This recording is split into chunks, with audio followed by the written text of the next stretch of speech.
Dawn huma l-ewwel minn sensiela ta' billboards li l-moviment Iva Divorzju, Iva Żwieġ se jkun qed juża tul il-kampanja għar-referendum.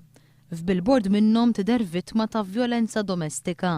Il-perit Michael Falzon qal li l-Istat mhux qed jgħin lil dawn il-vittmi jħorġu min-nassa li sabu ruhom fiha.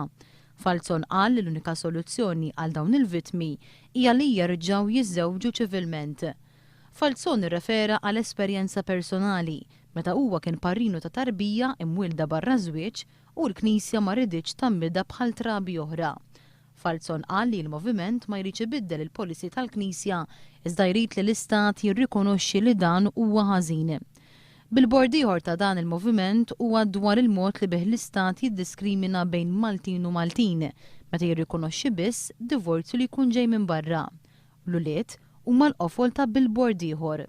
Iċ-chairperson tal-moviment Deborah Xkembri qalet li l-għażla tal-kliem tirrifletti il-mod ta' kif tifel jew tifla jħossu meta fil-klassijiet tal-iskola jiġu bullied minn tfal oħra għaliex huma twildu barra żwieġ. Hija qalet li l-moviment mhux qed juża l-itfal u kif id-divorzju jagħti ċans lilhom ukoll biex jerġgħu jibdew ħajja ġdida.